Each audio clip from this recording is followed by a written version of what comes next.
So a topic that comes up a lot is how much should an athlete be pushed, right? So if you're the athlete watching me right now, I'm going to talk, and if you got the parents listen to me too, I want you to understand a couple things. So being pushed is totally subjective, right? So every athlete has their own perceived limits, right? And then when you get in front of a coach has their understanding of what it takes to maybe go beyond the limits you currently are having, right? So if you run a lap at practice and the coach says run another one, that's being pushed, right? If you have a parent who gets you up in the morning because you decided that you want to go for a run in the morning, then that's being pushed because you're sleeping in. Here's the thing, is that this discussion about being pushed and how much is too much and how much is not enough and when do you stop, it all comes down to the athlete's goals. Like, what does the athlete want? Like, so for example, my own son, recently we had this discussion about, like, he wants to lean out and he's not playing a sport right now. He's not in anything. He's skiing, and that's really his anchor. And so here's the interesting thing: is that being pushed is based on the athlete's goals, right? The athlete's vision. So if there's no goal, like let's say you join a team and you join a program and you don't really have any relationship with that coach now, and that coach wants you to run a bunch, well, that can be a problem, right? Because the athlete then comes home and goes, because their goals are not really aligned with what the coach or the program's goals are, then that coach comes across as pushing, right? If the athlete doesn't have strong goals, but they've signed up for a team this fall or this winter or this summer, whatever, and mom and dad are shelling out cash and they're shelling out money, and the athlete doesn't have a value, an understanding of that value, right? I mean, if your athlete isn't working, they don't know what it means to spend $500 for this travel team and then to go away for a weekend and to go stay in a hotel. They don't have a value relationship. So the problem there is that everybody's talking a different language, right? But here's the thing, is that an athlete, a coach, a parent, a family can do a lot by getting on the same page before the next phase of training, right? So whether you're joining a travel team or you're going into the spring, or let's say school ends and now you're going into the summer. So you decide as a family, hey, okay, this is what the athlete wants to do. And even there, as the adults in the room, we're going to see potential. What the athlete sees, they may see potential, but they're going to run into their own perceived limitations, like how far they can run, how far they can work, how much they can work, how much weight they can lift, how many sprints they can do, how they can clean up their diet. The athlete's going to have all these perceived limitations, but that's why we have coaches, right? When we get in front of a coach, we are basically kind of handing over the reins a little bit. We're going to that coach and we're saying, like, listen, I want you to help me get to the next level, right? I want you to help me become a better athlete, right? And so how much is too much? Well, you don't know, right? I love when comedians talk about telling a joke and they talk about crossing the line. They'll tell a joke and people will say, like, oh no, he crossed the line or she crossed the line. You don't know the line until you've crossed it.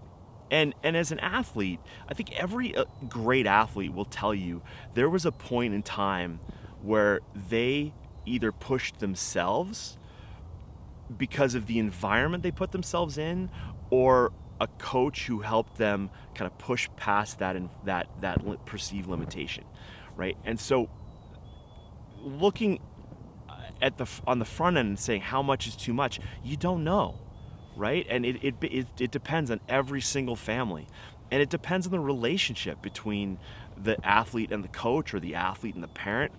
And what happens is, when there's no relationship there, and that relates to not just the coach and the athlete, but also a parent and an athlete, right? If there's not a strong relationship there, then the conversation of pushing, right, gets blown out of proportion.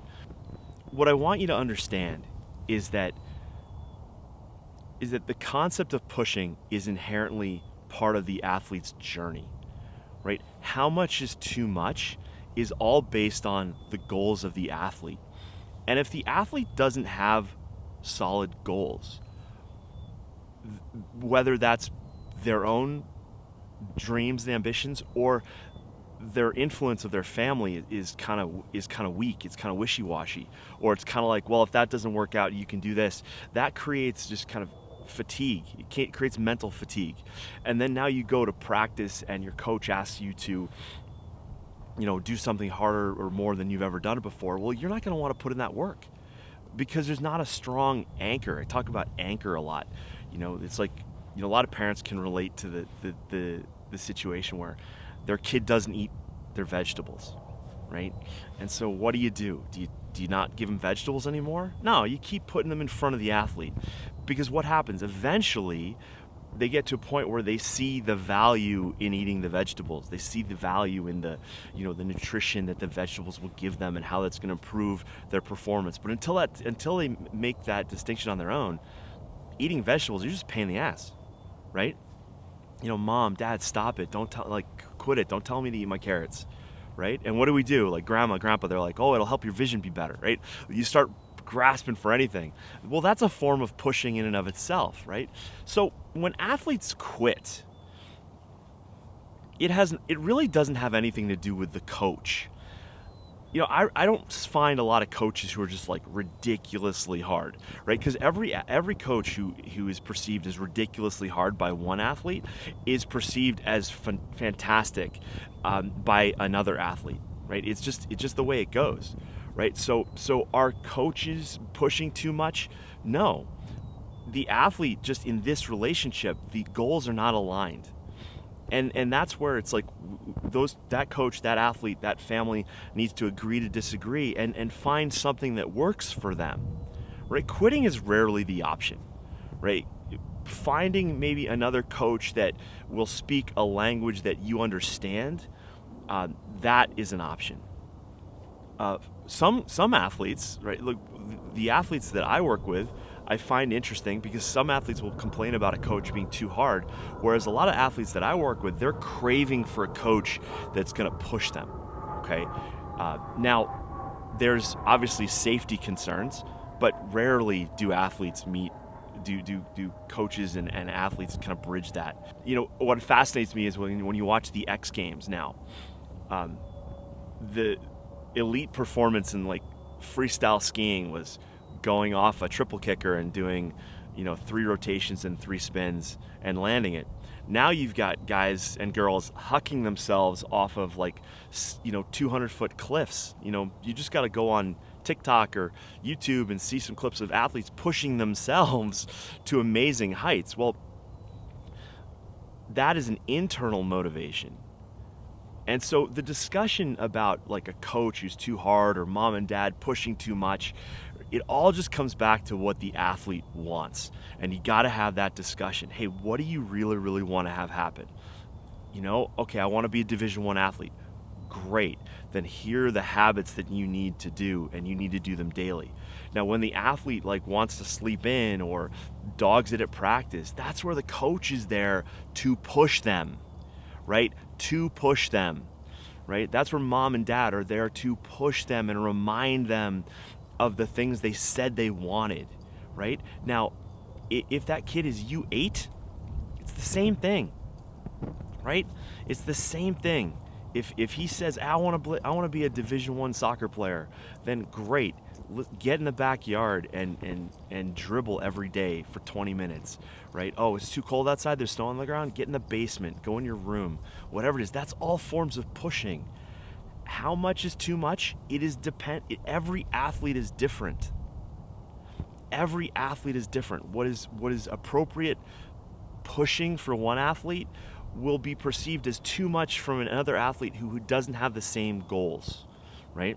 And I don't mean that, hey, one athlete wants to go to the Olympics and the other athlete says they want to go to the Olympics too. That's not the same goal, because within that, the perceived effort that's needed differs, right? It varies. So pushing is very much independent of each athlete. It's dependent of the relationship between the athlete and the coach, the athlete, the parent, the parent and the coach. All that is intertwined. So you can't put a blanket statement on it. You can't tell people that, this is too much, because when you do that, when you force a coach to dumb it down, right, to dumb it down for the mediocre middle, what ends up happening is that there's athletes in that mediocre middle who are being disserved because the coach isn't pushing too much, and the athletes who want more aren't getting enough, right? So what's important to understand is that when you come into a situation, when you come into that next phase, and I like to look in kind of 90-day blocks, right? It's easy to look in seasons, winter, spring, summer, fall. Say, okay, what's the goal, right? Is the goal still the same, right? Is the goal still to be an All-American? Is it still the same to go to the Olympics, right? Is it still the same to make the national team? Okay, great. Now, what did we do the last 90 days that worked? What was too much? Do we have the right relationship with the coach? Are we getting enough pushing? Or are we maybe not getting enough, right? So now for this 90 days, what are we going to do moving forward? Okay, great. Now we're all on the same page. Now, what coaches, what people, what inputs can we get around to help move this forward? All right, that's the most important part. So the discussion about pushing, when people say like, kids are quitting because coaches are pushing too much or parents are pushing too much, no, that's not the right discussion. The discussion is for that situation that did not fit. Maybe it was too much. Well, why was it too much? Oh, well, the athlete, got sick or broke down somehow, right? Mentally, emotionally, physically. Okay, great. Take a step back. Let's maybe find, was that appropriate? Maybe. Was it too much for that athlete? Maybe. Was the athlete weak? Maybe. Right? That's a discussion nobody wants to really have, but it's important, to say all right, this didn't work out. Well, what can we do to maybe regroup and still go after that goal?